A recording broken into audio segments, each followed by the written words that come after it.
السلام علیکم۔ خادم آستان عالمگاہ پنجتنی، یہ ایک ہمارے عقیدت مند ہیں اور انہوں نے ان کی مووی بھیجی ہے۔ یہ پاکستانی پولیس کے اندر افسر تھے اور وزیر اعظم، وزیر اعلیٰ اور دوسرے ڈپارٹمنٹ کے لوگوں کے ساتھ جو ہے نا ان کا کوارڈینیشن تھا، اور اللہ نے جب ان کی موت ہوئی ہے تو دفن کرنے کے بعد ان کی قبر کے اوپر یہ آپ دیکھ رہے ہیں کہ کیڑے نکل کے آ گئے ہیں۔ تو جب قبر پہ کیڑے نکل کے آ گئے تو آگے جو ہے نا اندر کیا حال ہو رہا ہوگا۔ تو میں تمام دنیا بھر میں جتنے بھی ہیں اور پولیس کے اندر ہیں، سرکاری ڈپارٹمنٹ کے اندر ہیں، ان سے ریکویسٹ ہے کہ ایسا کوئی کام نہیں کریں گے جس سے ان کی قبر میں سمجھ رہے ہیں؟ تو مدینے سے خیرات جب ملتی ہے تو امام الانبیاء کے غلاموں، پوری دنیا نے دیکھا یہاں ڈاکٹر مر جاتے ہیں، انجینئر مرتے ہیں، بریگیڈیئر جنرل مر جاتے ہیں، وزیر اور صدر مر جاتے ہیں، لیکن ناک میں روئی ٹھونس دی جاتی ہے کیونکہ یہاں سے رطوبت بہنا شروع ہو جاتی، خون بہنا شروع ہو جاتا ڈیڈ باڈی کا، اور سر سے کپڑا گزار کر نہ ٹھوڑیاں باندھ دی جاتی ہیں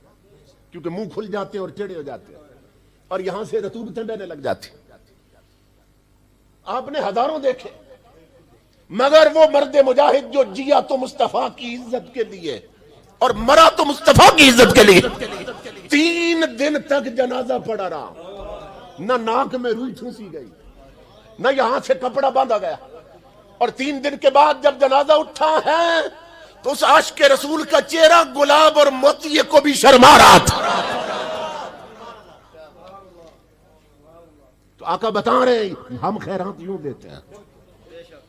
اور پھر امام الانبیاء کے غلاموں، دنیا نے دیکھا، میں 2 لفظوں میں ان کا تعارف کرواتا ہوں۔ دنیا نے دیکھا یہ تاجدار کائنات کی عزت کے لیے تن من دھن لٹانے والا، یہ چھڑیاں اپنے جسم پہ کھانے والا، یہ گھسیٹا جانے والا رسول کی حرمت کے لیے جب دھرنے میں بولتا تھا نا امیر المجاہدین لگتا تھا، جب جنازہ اٹھا ہے امیر المومنین لگ رہا تھا۔ لبیک یا رسول اللہ، لبیک لبیک لبیک یا رسول اللہ، لبیک لبیک لبیک یا رسول اللہ، لبیک لبیک لبیک یا رسول اللہ، لبیک لبیک لبیک یا رسول اللہ، لبیک لبیک لبیک یا رسول اللہ، لبیک